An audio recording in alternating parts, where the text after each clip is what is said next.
Good evening. Welcome to the Big Story. I'm Regina Lay. I'm Pauline Verzosa. And I'm Shawn Yao. Tonight's big stories, it's all systems go for the official kickoff of the senatorial and party list races. In a few hours, national candidates are hitting the campaign trail, even as questions swirl over the timing of the impeachment trial against Vice President Sara Duterte. And in the senatorial race, the most recent Pulse Asia survey shows the administration bets remain ahead, with at least 10 of them in comfortable positions. Senator Amy Marcos also made it into the so-called Magic 12 this time. And graft charges have been filed against House Speaker Martin Romualdez, Majority Leader Manix Dalipe, and other congressional leaders over the alleged insertions in the 2025 budget.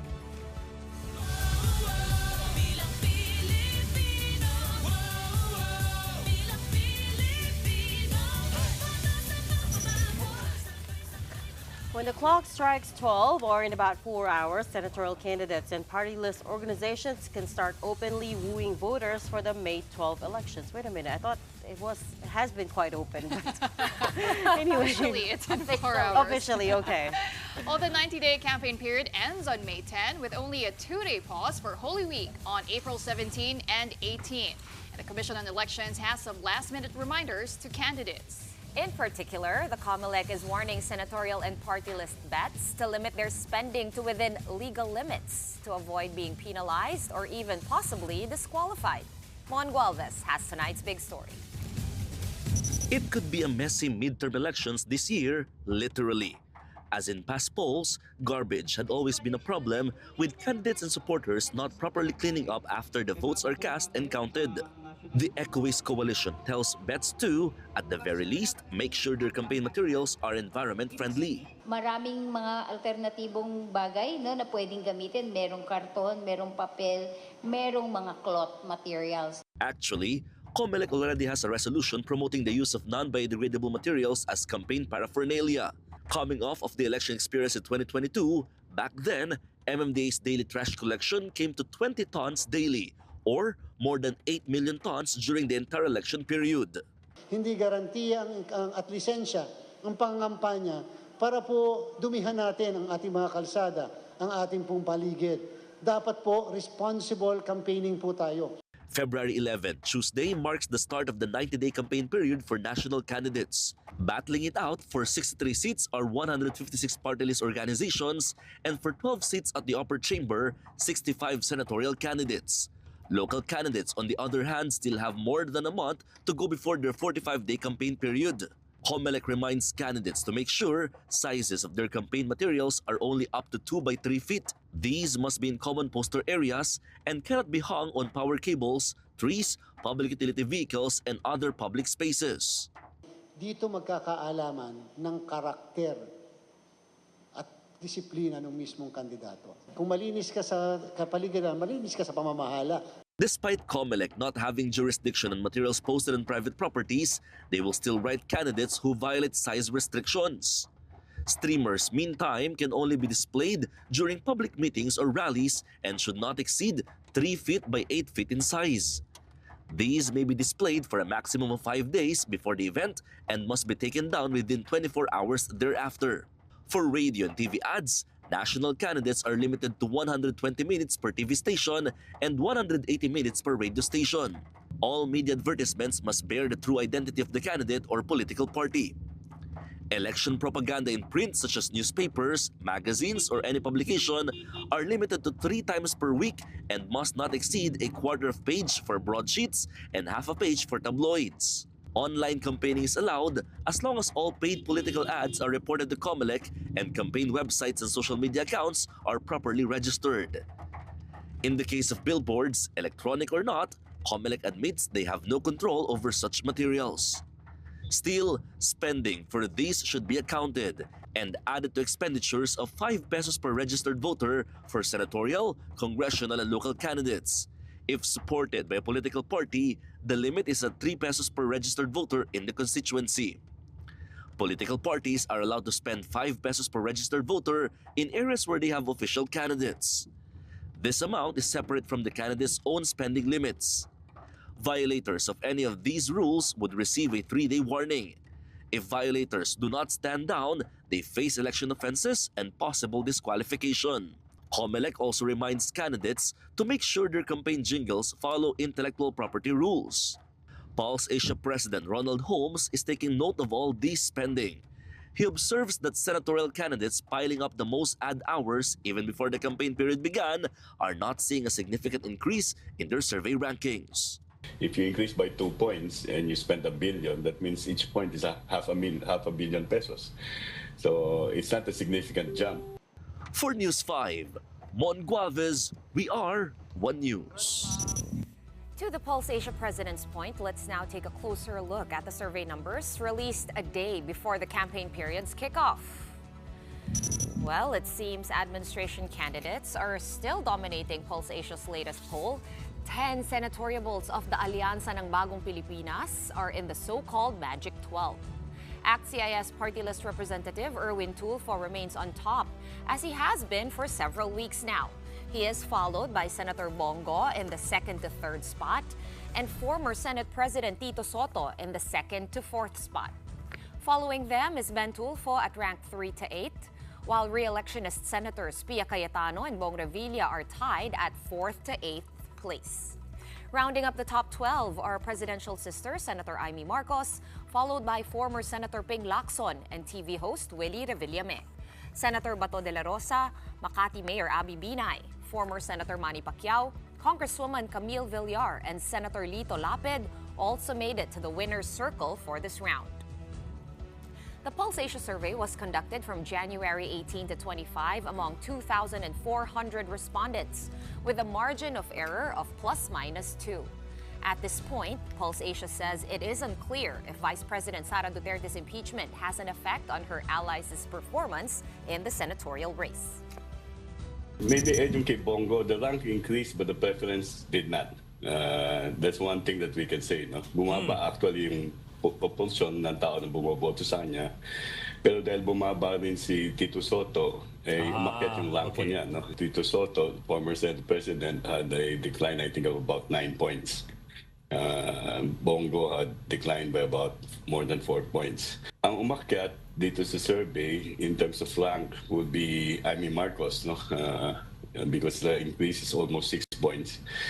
And then Bato de la Rosa also increased by 4 points and the rank also increased.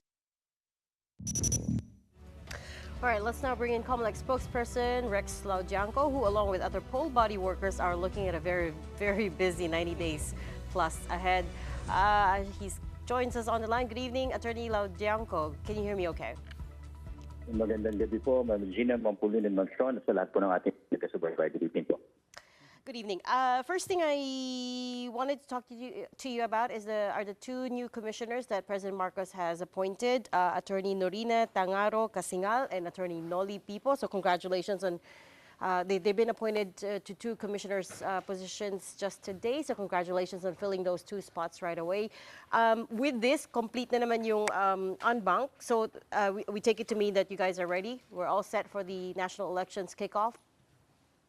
Yes, ma'am. And a good thing about this po, they're both insiders. Attorney Commissioner Maria Norina Tangaro Casingal is the director of the COMELEC Law Department, and Commissioner Noli Pipo is the Regional Election Director of Region 1. So ito po yung hinihiling ni Chairman Garcia sa ating pong Pangulo na sana insider nang sa ganun po walang delay at tuloy-tuloy ang trabaho ng COMELEC kahit pa nagkaroon ng palitan po ng commissioners.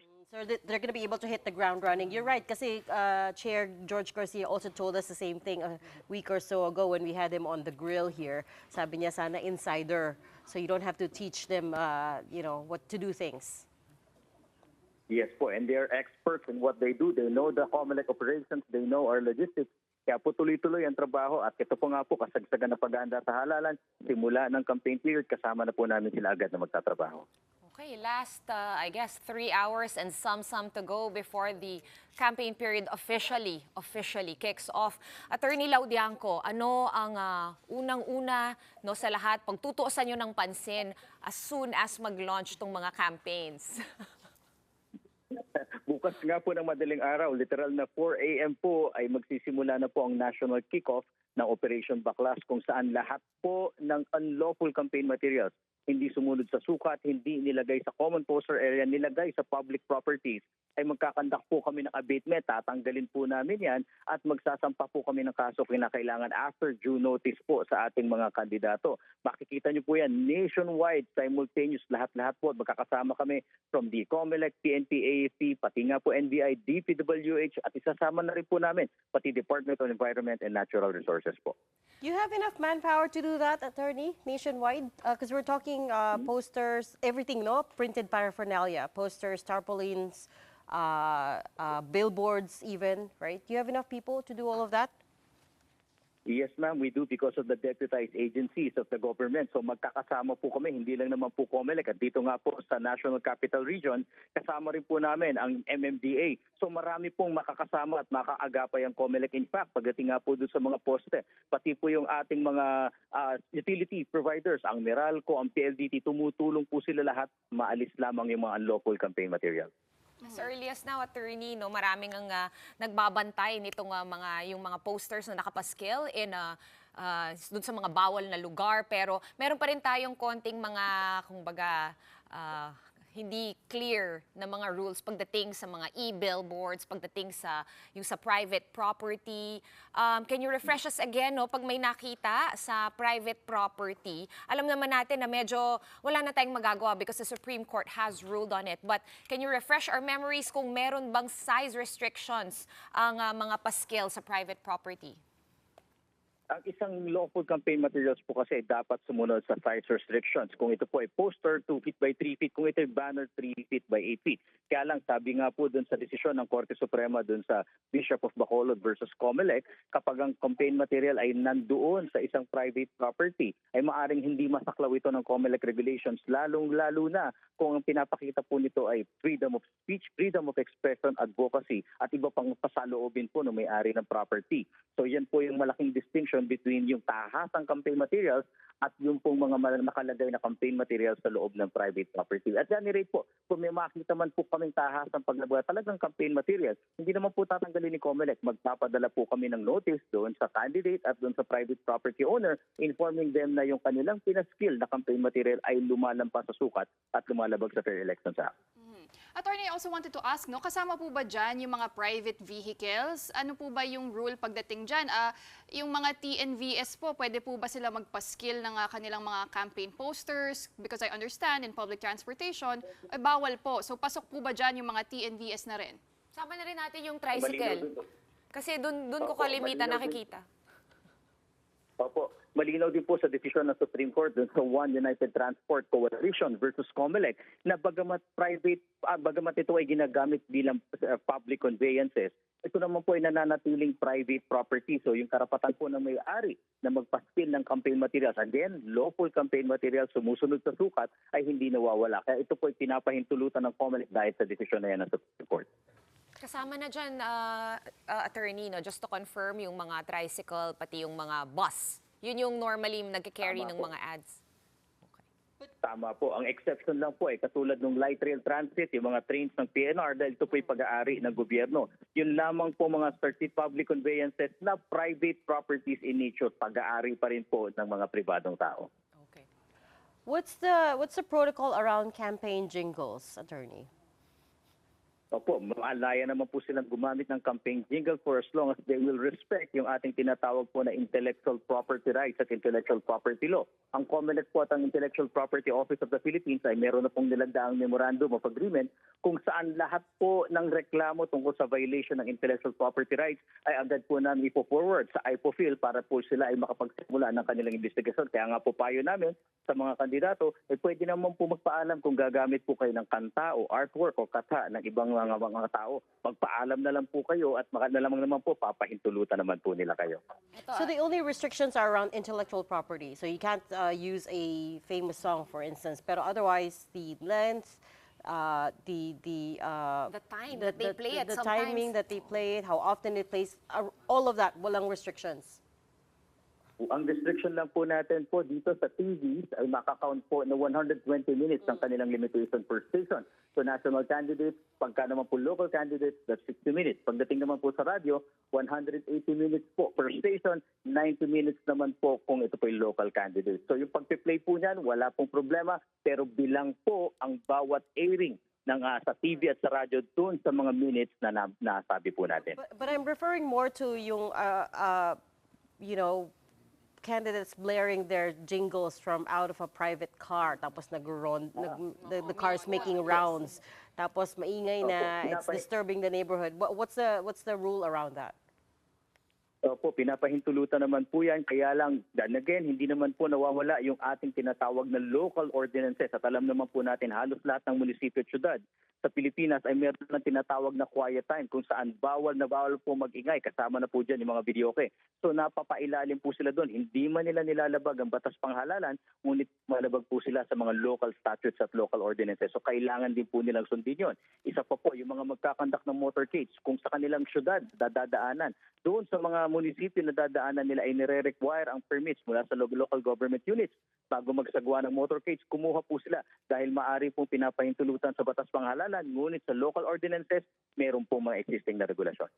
Okay, balikan natin yung mga billboards, no, attorney. By tomorrow, can we expect na kailangan ng baklasin ang mga ito? Or okay lang ba na nandyan? I'm talking about yung mga nasa NLEX, SLEX, EDSA, pati yung mga e-billboard na nakapaskil sa private property. Kasi usually ganun, di ba? Yung mga nilalagyan naman ng billboard, kaya physical or digital, ay usually nasa private property naman sila at ginagawa ngang negosyo. So does that still count as private property? Or is everything okay as long as i-declare ito sa SOSE or Statement of Contributions and Expenditures? Dalawang bagay po. Una, pinapahintulutan na po natin kung yung dating regulasyon po ay hindi natin nababanggit, nga niya expressly pinapahintulutan. Meron pong dalawang regulasyon para po dun sa tinatawag nating outdoor advertisements, kasama na po yung mga static at yung mga LED na mga billboards. Una, ang pagka-national candidate po, ang pagitan ng mga billboards at LED signages na yan ay dapat po merong 1 kilometer apart. Hindi po pwedeng tabi-tabi sila dahil otherwise wala na po tayong makikitang bukid po sa NLEX at sa SCTEX. Isa pa po, dapat po ang kontrata at duration ng mga billboards na yan ay 2 buwan lamang para po walang hindi mamonopolya yung mga signages na yan. So para po naman sa local candidates, at least 500 meters apart at yung duration po ng kontrata dapat ay 1 month lang. So ganun po ang bagong regulasyon. Kung tatanungin niyo po kami, nirestrict ba ng COMELEC ang sukat? Hindi na po. Dahil po yung mga outdoor advertisements, meron na pong batas na gumagabay dyan. Isang executive order plus yung ating building code. Kaya po doon na magbabase pagdating sa sukat. Yun na lang pong duration at yung distance ng bawat pinost na campaign material sa bawat isa. How does that work with the duration? Which one? How are you counting that? If solo ad, that counts as one. Tapos, let's say, 2 months later, parang party ad naman, pero kasama pa rin yung candidate. Is that counted as another one in the candidate? Hindi po, kasi ang mangyayari po dapat kung patungkol sa isang kandidato, dapat po matapos yan sa loob ng 2 buwan, starting February 11. Otherwise, ang iniiwasan po natin dito ay mamonopolya. Yung wala na pong makapagtabit ng iba pang mga ads, wala na makagamit ng ibang billboards dahil binayaran na po nila lampas-lampas sa 2 buwan. So ang intention po ng regulasyon dito, hanggang 2 buwan ka lang para may iba naman po makagamit. Are you on board na, attorney, with all these mga billboard and outside ad companies, no? Para mag-report din sa inyo kung may nagva-violate kung sakali? Because parang medyo mahirap talaga siya i-monitor, obviously. And even though you have deputized people, minsan talagang, di ba, minsan nakakalito rin kasi yung mga patakaran, yung mga rules. So how would this work? Did you get the support of these companies who post billboards, e-billboards? Actually, kaya po nagkaroon na sa regulasyon natin ang patungkol sa billboards and outdoor signages ay dahil lumapit po yung kanilang napakalaking asosasyon sa COMELEC. Sila na po mismo ang nakipagkasundo sa COMELEC that they will be reporting. At ito naman po ay requirement ng ating batas, Republic Act 9006 at 7166, na kailangan talaga silang mag-report sa amin kung ikaw po ay may engage bilang isang provider, donor, or service provider sa pangangampanya. So bukod po doon sa kanilang commitment, talagang under law, kung sila po ay na-engage for that outdoor signages, kailangan po nila mag-report sa amin at voluntaryo po nilang gagawin ito. Well, attorney, sa usapin naman ng vote buying and vote selling, naglabas po ang COMELEC ng resolution number 11104 allowing law enforcement to carry out warrantless arrests. How do you plan on monitoring that, attorney, no? And how do you ensure na walang magkakaroon ng abuse of power dito sa pag-carry out nga ng mga warrantless arrests? Alam niyo po, yung warrantless arrest ay nasa jurisdiction naman po natin yan. Hindi naman kinakailangan ng COMELEC resolution para maipatupad po yan. Rule 113 ng Rules of Criminal Procedure. Malinaw naman po yung tatlong pagkakataon kung pwedeng mag-carry out ng isang warrantless arrest. Una po, kapag ginawa sa harapan, in flagrante delicto, kitang-kita mo na, nilalabag ang batas sa harapan mo, hindi kailangan ng warrant. Ikalawa, kung hindi man po naganap sa harapan mo, ngunit meron ka pong first-hand information and you have reasonable belief, yung ating law enforcer, na talagang yung tao na yun ang gumawa po. Ito yung example ng mga hot pursuit, yung mga chases, talaga naman po pwedeng mag-warrantless arrest. At yung katlong situation po ay yung mga fugitives from justice. Hindi naman kailangan kumuha pa ng warrant. Kung talaga ito yung tumakas sa ating hustisya, pwede na pong hulihin yan. So itong bagay na po ito, Rule 113, applicable din naman po ito sa COMELEC Rules and Regulations. Kung may nakikita ka po, naglumalabag na sa batas panghalalan, hindi naman po kailangan kumuha pa ng warrant para lang arestuhin. So ganitong kasimple lamang po ang paliwanag ng COMELEC kung bakit nais namin i-incorporate para bigyan na rin po ng lakas ang ating pulisya at iba pang law enforcement agencies to carry out their mandate nang hindi po natatakot, nang hindi na-pressure at maliwanag po sa ating batas at rules of court yung kanilang ginagawa. Okay, well, I hope you're ready for a flood of complaints, and we will continue to monitor the story, of course. We'll be there with you on day 1 tomorrow. For now, we'll leave it there. Thank you so much for your time. Attorney Rex Laudianco, COMELEC spokesperson. We're going to take a quick break, but up next, Senate President Cheese Escudero is adamant the upper chamber can only set the impeachment stage for Vice President Sara Duterte a month or two after the midterm elections. The details of that story when the Big Story returns. Keep it here on One News.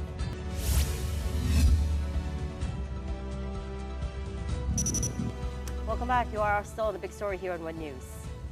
House Speaker Martin Romualdez and several other lawmakers are now facing graft and other criminal complaints for alleged insertions in the 2025 national budget. The complaints were filed at the Ombudsman by allies of former President Rodrigo Duterte, former Speaker Pantaleon Alvarez, and senatorial aspirant Jimmy Bondo. They were also joined by attorney Ferdinand Topacio and the group's Citizens Crime Watch. They accuse the Speaker, House Majority Leader Manix Dalipe, Ako Bicol Party List Representative Zaldico, Acting House Appropriations Committee Chair Stella Kimbo, and 2 others of allegedly inserting some 241 billion pesos in the national budget. The official complaint states 12 counts of graft and 12 counts of falsification of legislative documents. 12 times po nilang pinunuan yung mga blanks. Yun po ang inapprove ng BICAM ay 0, nakalagay 0. Dapat po yun pagdating sa Pangulo, 0 din. Hindi pwedeng palitan yun unless may typographical error, maling spelling, maling formatting. Kimbo has previously said that technical staffers of the House and Senate can make changes as long as they are ministerial, or what she called calculator activity. The House leaders named in the complaint have yet to respond to this complaint. But Tingog Party List Representative Jude Asidre dismissed the complaint as a diversionary tactic against Vice President Sara Duterte's impeachment. Ito po'y klarong diversion lamang sa mga issues. Kasi kung iisipin mo, ang tagal na nilang pinag-uusapan yung budget, bakit ngayon na nila naisipan pag-file ng cases pagkatapos na i-transmit ang impeachment sa Senado. Speaking of the trial, we are looking at a possibly July now for the start. Senate President Cheese Escudero said it will likely have to be after President Marcos's State of the Nation address on July 21. Most likely when the new Congress already enters into its function. That means after SONA. SONA is on July 21, so trial will commence after that date. Ang unang-unang gagawin pagkatapos ng rules, papadala ng summons ang nasasakdal. 10 araw para sumagot kung hindi siya hihingi ng extension. Pag humingi ng extension, malamang pagbibigyan naman yun ng isa. Ngayon, pagkatapos nun, 10 araw din para magsumite ng reply. Baka humingi din ng extension. Pagkatapos nun, baka humiling naman yung nasasakdal ng pagkakataon magsabit ng rejoinder. Hindi ko alam, pero karapatan niya yun. President Marcos said last week that he is open to calling a special session of Congress to advance the impeachment trial should the Senate request for it. But Escudero reiterated that he will not be doing so, something which Senator Amy Marcos echoed. Sino bang may gusto na mag-special session kami at mag-trial kami bago mag-eleksyon? Yung pro, sabi ko na, sino mang pro-anti, di namin papakinggan. Sino mang pro-anti-VP Sara, di namin papakinggan. Susundan namin kung anong tinatalaga ng batas. So hindi karapat-dapat magkaroon ng special session tulad ng sinabi ni SP Cheese Escudero. Bakit mag-urgent ngayon? Hindi naman urgent. 2023 pa yan nakatenga. 2 buwan niyang iniintay. Huling-huling gabi. Tsaka lang padala. Di June na. Sa June na lang tayo magkita-kita. Meanwhile, supporters of Duterte held an indignation rally in Davao City's Freedom Park last night. Their leaders called for a stop to the impeachment proceedings against the vice president, while also speaking to the crowd about issues hounding the Marcos administration, such as corruption and inflation. The rally ended peacefully with a candle lighting ceremony. Joining us tonight to talk about where the impeachment may go from here is One Rider Party List Representative Raj Gutierrez, who is part of the 11-member House Prosecution Panel. Good evening, Congressman. Welcome to the Big Story. Hi, good evening, po. Glad to be here. Thank you for this opportunity. Thank you for finally accepting our invite. We're happy to have you. First thing I want to ask you is, since I just mentioned the prosecution panel, first thing I wanted to ask you was how you got chosen for that panel. I mean, I know you've already held a press conference and said that you didn't volunteer, but what was your best guess as to why you were chosen for this? As with most of the prosecuting panel, I guess the criteria that was involved would be first and foremost being members of the bar, and then additionally would be any related experience to this case, in which case it'd be impeachment, and lastly, I think would be at least some relevant experience with our committee hearings, because that would be the basis. It's a big chunk of the basis of the complaint. So although there's no definite criteria, I guess I'd wager that would be the criteria that they used. Did you know that you were being nominated for it? Or Congressman Joel Chua, for instance, told us that he found out when his name was announced in plenary. Was it like that for you too? No, I can't speak for the experience, but in my case, I heard about it prior, although not an official communication. So unofficially, you heard that it might happen, and then sa plenary it got confirmed. Is that how it went? Well, unofficial would be a stretch. It was actually a joke, so I really wouldn't know if that was it started as a joke. Okay. Anywhere near a communication, but that's what I heard. Okay. Next thing is, can I have you react? I guess you dialed into Zoom early, so can I have you react to Senator Amy Marcos saying that to her soundbite just then, saying di dapat magkaroon ng special session. Hindi naman urgent, and also to Senate President Cheese Escudero saying most likely it'll have to happen, I mean the trial, it'll have to happen after the SONA on July 21st. Well, first and foremost, I'll have to, caveat with everything I'm going to say tonight.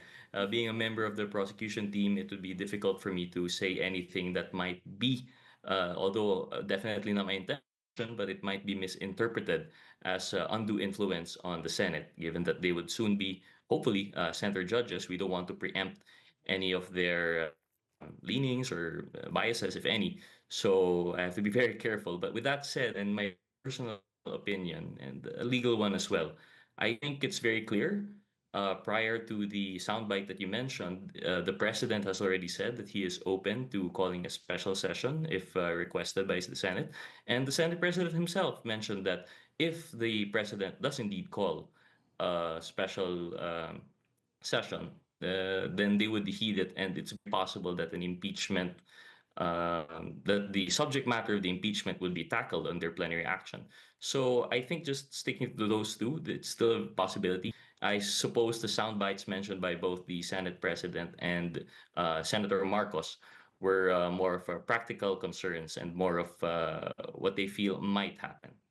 Right, but I mean, for you guys over at the lower house, you obviously, I think this is just my assessment, but you're obviously preparing for whatever may happen, whether or not it will start during the 19th Congress or the 20th Congress. The point of the matter is there's already an 11-man prosecution panel at the lower house. Give us a sense, Kong Raj, how are you guys preparing as early as now, just in case, no, na maituloy ito sa 19th Congress? Yes, ma'am. Well, you're absolutely right. We are preparing. It's quite different from our in Congress, the usual functions, legislative functions. But given that all the members are members of the bar, at least some trial experience would be helpful. So we're preparing as we usually do in our profession. So understandably, over the past month, we've already had the chance to see the complaint when there was consensus building. So we have a sense of where we're going with the impeachment complaint. We would be reviewing our evidence.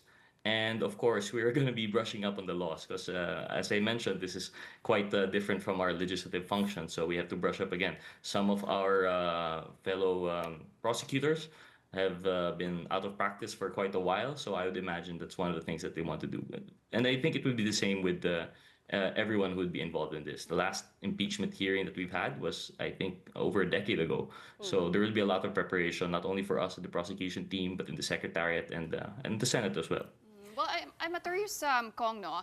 What's the division of workload amongst the 11 congressmen? You did mention most of you are members of the bar, so have you decided amongst yourselves already how you will be dividing the workload for this impeachment? Well, I understand historically, from my understanding with the previous impeachment trials, there had been a sort of division of labor. But as far as this current impeachment complaint is concerned, wala pa po. We have yet to meet, although we've convened already by plenary action, the prosecution team. We haven't had really gotten to that nitty-gritty. And I think it would just make sense that at first, we should all have a general sense of the impeachment complaint and where we want to head with that. And then perhaps the division of labor would come later on when it comes to specialization.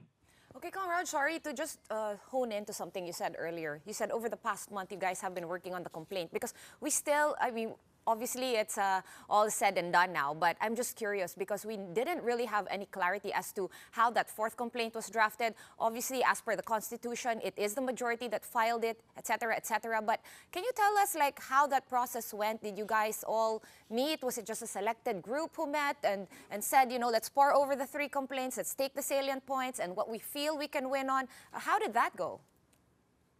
Sorry, but maybe it's a little confusing. What I meant was at least the consensus building portion. Of course, we discussed the first three complaints. Not everyone was on board, but definitely this was party leaders would, of course, they were involved when the first three complaints were filed. So when they saw it and they saw it wasn't gaining traction, we have to understand that this is, like I said prior, not here, but in press con, it seems to be a long time coming.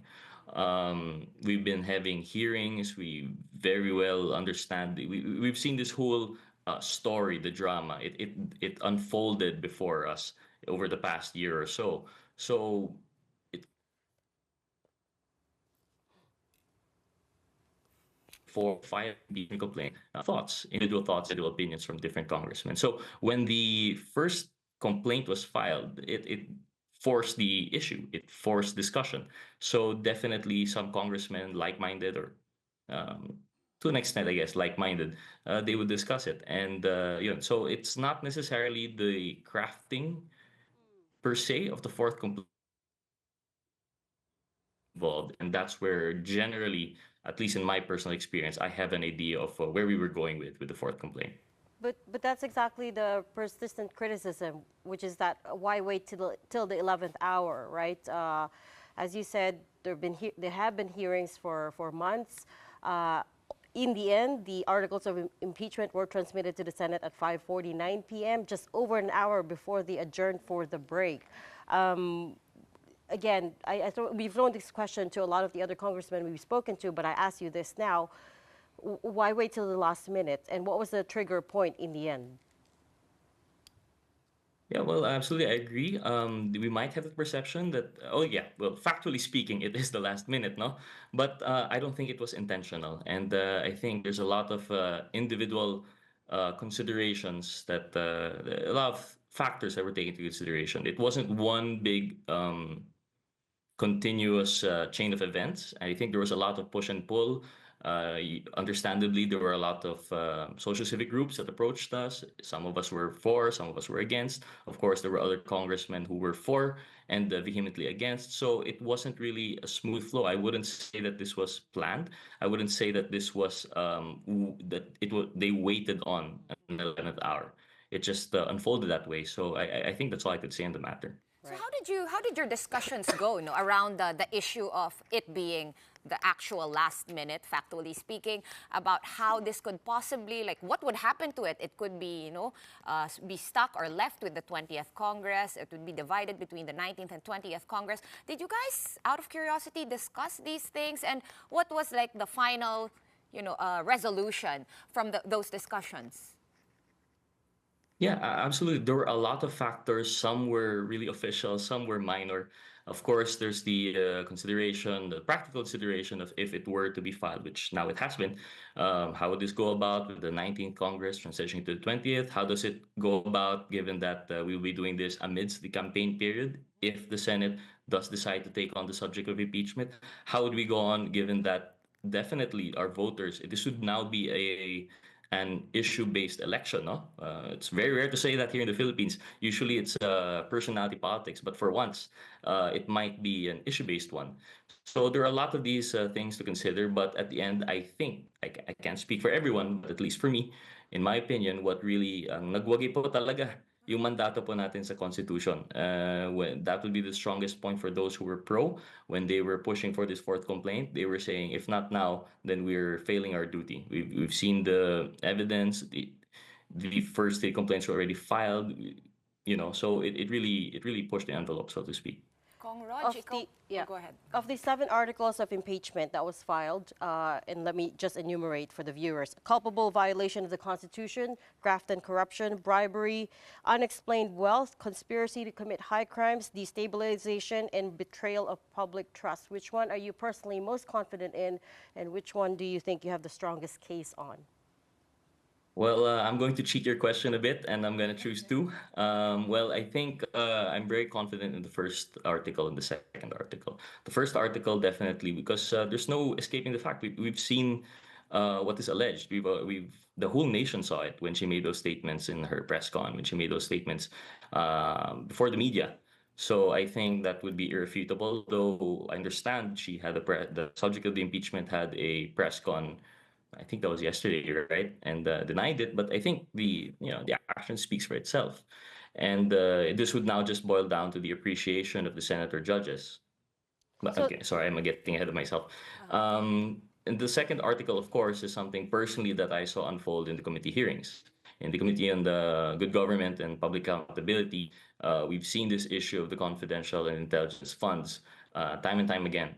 And despite the failure or deliberate non-appearance of the resource persons, of the accused, not really accused, but of that hearing, I think we've gathered enough evidence that would point towards this to support this impeachment complaint. And especially now that it is no longer just a hearing that we're conducting in the Congress, once this is now taken as subject matter by the Senate, once the impeachment court is convened, then we would have the proper powers to actually pursue even more evidence. So we would be empowered to actually file for subpoena, and there are some exemptions under the law for impeachment cases. So I would say I guess I'd be confident in those first 2 articles. To recap, Article 1 is culpable violation of the Constitution, and Article 2 is graft and corruption. With Article 2, are you referring to the 158 anomalous receipts that actually you discovered during at the height of the House hearings last year? To refresh our viewers' minds, it was the expenses, for instance, were done in 2022, but they were billed for 2023, and the OVP has explained it away as typographical errors, but the House didn't accept that reasoning, right? Are you referring to that one? Yeah, it's referring to that. I can't speak openly about this yet. Of course, I'm sure you'd understand it. All our viewers, I'm sure they would understand that this would be an ongoing case, but all I can say is that it was much more than I thought, so yes. Okay. Okay, and very quickly, you are a party list representative, and I'm guessing you're going to make another run for it. That means in just a few hours, campaign period for you especially starts. Your first nominee still, one by the party list, right? First nominee. Right. And unlike your other co-prosecution panel members, you are party list representative, which means you have an extra month of campaigning, but that also means a lot less time to prepare. How are you managing your time? And are you, I know you're an attorney, but are you consulting other attorneys as well? No, in relation to the impeachment complaint, none yet. Although we have to wait for the rules if the Senate would the impeachment court would allow for private prosecutors. But there are a lot of volunteers. Volunteers. Okay. But generally, it will be a ordeal to juggle. But I openly accept it, and I do believe that he will provide. So we'll see. We wish you good luck. We're going to leave the conversation there for now. Still lots more to talk about. We'll invite you another time. Thank you so much for joining us tonight. One Rider Party List Representative Rog Gutierrez. Okay, we're going to be pausing for another quick break. Right after that, another candidate is out of the senatorial race. We will be speaking with Agri Party List Congressman Wilbert Lee live and ask straight up why he bowed out. When the big story returns, stay with us.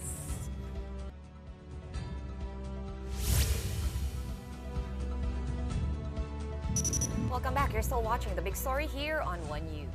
Agri Party List Representative Wilbert Lee has withdrawn from the senatorial race just a day before the official 90-day campaign period begins. Lee personally went to COMELEC to withdraw his candidacy today. Still, COMELEC Chair George Garcia said that Lee's name will remain on the ballot since it's too late to reprint. Any votes cast for him will be counted as stray. Lee said that his decision was not made lightly, and he said his lack of political machinery was a key reason he decided to back out of the race. Masakit man sa kalooban, pero ito po yung napagpasiyahan dahil nakita ko po sa aking pag-iikot, sa aking pakikipag-usap, napagtanto ko na talagang kulang na kulang po ang oras at kulang na kulang po ang aking makinarya para maipaabot sa ating mga kababayan yung atin pong mga ipinaglalaban. Alam nyo naman sa kampanya, hindi lang po ito billboards, hindi lang po ito financial resources, no? Napakaraming factors pa dito, no? So, kulang na kulang, no? Marami tayong butas at maraming lugar na hindi po natin naaabot. Without further ado, let's find out more from the man himself. As promised, our third guest tonight is Agri Party List Representative Wilbert Lee. He joins us here in the studio. Maraming salamat, Kong Manoy, for joining us.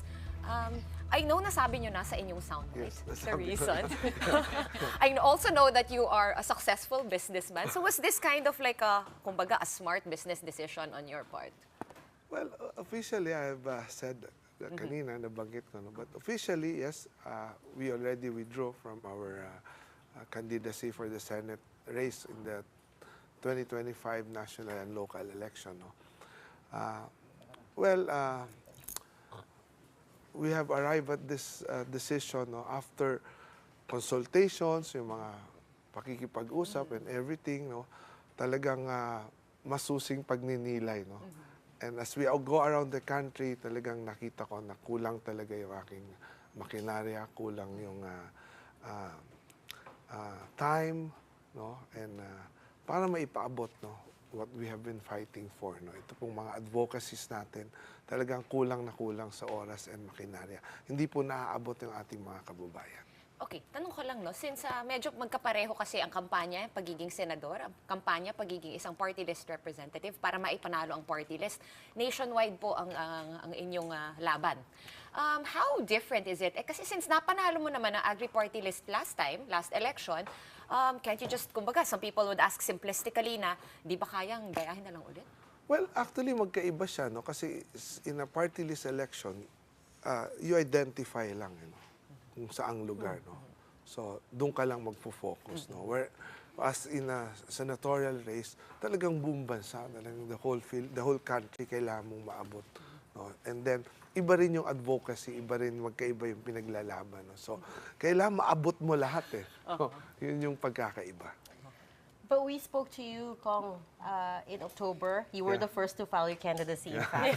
Wala si Shawn that day, but absent ako, pero we and I were there. We interviewed you right on the set. And you knew even then it was going to be an uphill climb. And you knew you were not polling well in the surveys. And you knew it was going to take a lot of time and a lot of money. So my question to you is, you knew all of that back then, but you told us that you're hopeful. Tapos may strategy ka din. What changed between then and now? I mean, what was the trigger for you to pull the plug on this campaign? Naubos yung oras, eh. No? I think it's the time, no? So nagkulang talaga sa oras na, no? The runway, naging maiksi na yung runway, no? So I think that's the final, no? And then, syempre, nakita natin, no, after, going around, as we go around the country, sabi ko nga, nakita talaga natin that we really lack the machineries to pull this off, no? To maintain a viable campaign, no? In such a very challenging race, no? Talagang yun yung pinaka nagkulang talaga yung So machineries. do we chalk natin. this up as a parang expensive learning experience? I'm No, assuming there's expensive siya no kasi. regrets, no Yeah, regrets because along the way many lessons learned. No, I've met many new friends, no, yung mga ganon. Marami ako natutunan. Lahat po ng ito dadalhin ko, no. And as I have said, no, I will continue in my personal capacity to fight for all the advocacies, no. Ito pong libreng gamot at libreng pagpapagamot, no. Ito pong para sa akin kinatatakutan talaga ito ng kaba, takot at pangamba ng bawat isang Pilipino, no. Yung pagkakasakit, no. Dahil pag nagkasakit, alam naman natin, talagang nagkakautang, nababaon sa utang, lalong nalulugmok sa kahirapan. Napakarami, ayaw na magpadala sa hospital. Right. Nasa bahay lang nakaratay because yun na nga, walang pambayad, walang pabili. Damay pa yung pamilya, no? Sa isang iglap, yung konting ipon, nauubos, no? I will continue to fight for all of this, no? And yung, our party list, no? The agri-party list, no? Magkakaroon siya ng re-election bid, no? So, sila yung magpapatuloy, no? Sila yung magpapatuloy nitong sinimulan natin dito sa Congress, no? And magiging mas aggressive, no? And in fact, mas magiging aggressive yung pangangampanya ko dito, no? Dahil hindi nga ako kasali na po rito. And I'm looking forward na itong yung party list, the agri-party list, siya magpapatuloy talaga nitong mga advocacies natin. Well, kung your withdrawal comes just a day before the campaign period starts, no? Pero leading up to tomorrow, marami na rin pong nag-withdraw from the senatorial race, kahit sa mga local positions. Pero may mga critics po na nagsasabi na that's a sign of indecisiveness, eh. How do you respond to that, Kong? Well, hindi naman hindi naman siguro, no? It's para sa akin, no? As the saying goes, no, sometimes it is not the times when you decide to fight, but the times when you decide not to fight that makes all the difference. No? So para sa akin, it's not about indecisiveness.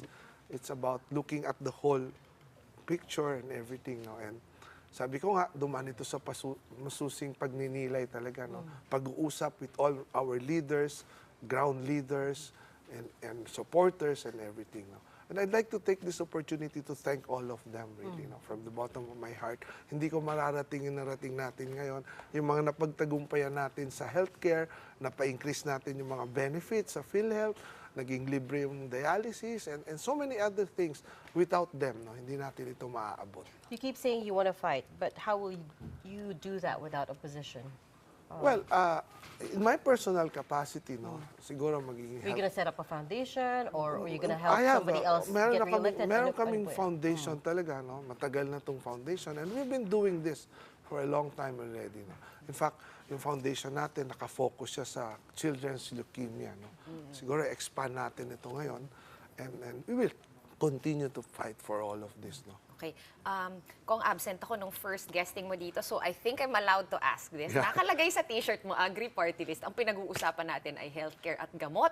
I'm just curious, kasi I mean, you can be interested in both sectors, right? Yeah. But can you tell us kung bakit ang Agri-Party List ay tumutulong sa gamot? Although we understand naman na maraming may sakit at nangangailangan No, it started kasi from pag-ikot ko, nga nangyayari ganito. Pag-ikot ko, dumating ako sa isang lugar, sorry, may magsasaka, kausap ko. After 3 months, biglang nalaman ko namatay. So sabi sa so, ano nangyari? Kasi kung matagal na pong may iniindang sakit yan, tinitiis lang kasi wala nga pera, walang pambayad. Yung kailabaw namin, naibenta na nga namin. So, doon po nag-start, no? So, nakita ko, no? So, paano ko magkakaroon ng maayos na pagkain, pagsasaka, kung may mga sakit naman lahat? No? So, it all started from there, no? Marami pa akong nakita. In fact, from my personal experience, ang dami kong naabutan, dinala ko sa hospital personally, and then after ilang months, namatay din because too late na nung nakita natin. No? So, doon po nag-start and doon ko nakita na what's the use na meron kang magandang product, meron kang sinasaka, tapos may sakit ka naman. Yeah. Doon nag-start yan lahat. No? And I think lahat ng sector, no? Lahat. Right. No? I mean, not only in the yeah. agricultural sector. Of course, I mean, it's no secret that agriculture and health are we have some of the biggest issues in those areas. But with the final BICAM report on the budget, how did you feel when you saw the final breakdown? For instance, maraming tinanggal, maraming nidagdag. PhilHealth, for instance, did not get subsidy. When you were here with us last time, you were fighting for more benefits for PhilHealth and more subsidies for PhilHealth because the money is not going to the members, right? Well, actually, I'm not part of the BICAM, so hindi ko alam kung ano nangyari. But during the plenary deliberations, kung nalaman ninyo, yung sa DOH, 3 times po natin yung dinifer. No? And nagkaroon pa nga ng incident, yung agawan ng mic. No? Mabuti maraming mic dito. No?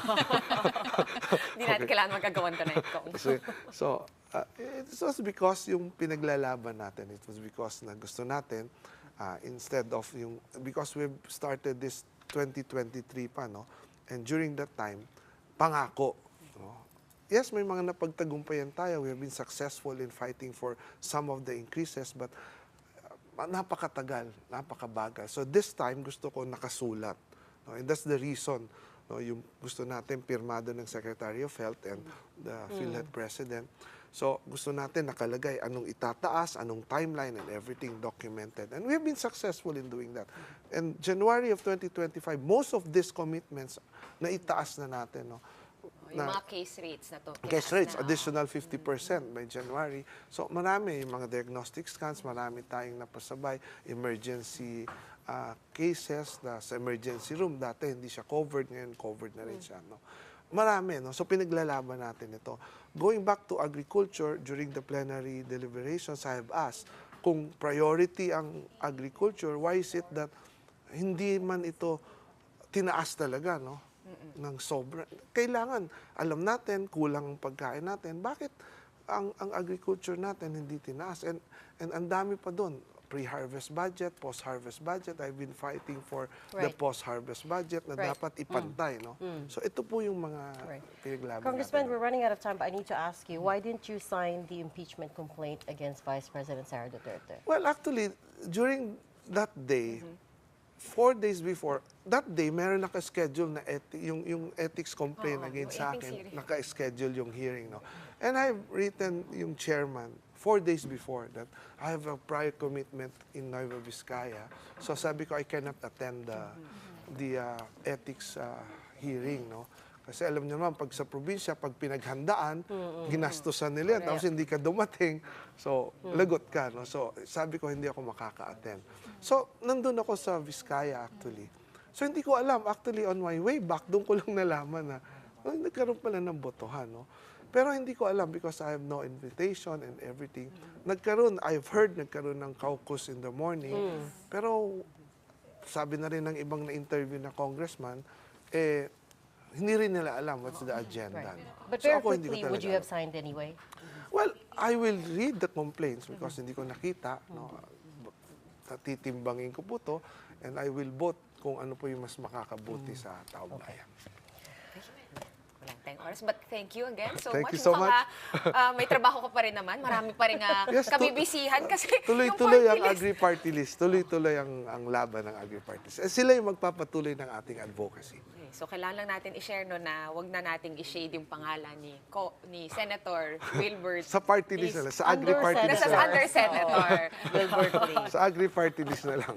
Okay, maraming salamat po sa inyong oras. I know you've had a long day. Number 88. Ang ganda naman ng number mo. Number 88. Sa feng shui. Agri-party list. Sa feng shui, maganda ang number. Masagana ang 88, di ba? Yan ang sabi nila. Masagana ang ani. Oo, 888. Agri-party list representative Wilbert Lee, maraming salamat sa inyong oras. Thank you so much, sir. Thank you so much. Okay. Let's shift gears because the PBA is also celebrating its birthday. It's turning 50 this year. And to celebrate this milestone, Asia's oldest professional basketball league has unveiled its golden logo, which is our big picture tonight. It still has the iconic silhouette of a player dribbling the ball, but that's now in black, popping out in the all-gold color of the letters PBA and the number 50. This logo captures the 5-decade journey of the Philippine Basketball Association, which the celebrations will kick off on April 9 up to the grand launch of season 50 on October 5. Between those dates, a flurry of activities await die-hard Pinoy basketball fans, including the selection of PBA's 50 greatest players, the reveal of a new championship trophy, and a grand and rare homecoming of league legends. Okay, golden na pala. Golden anniversary for the PBA, but we've clearly run out of time. That's it for the show tonight. We are One News, all sides, all the time. Thanks for tuning in. Have a good night.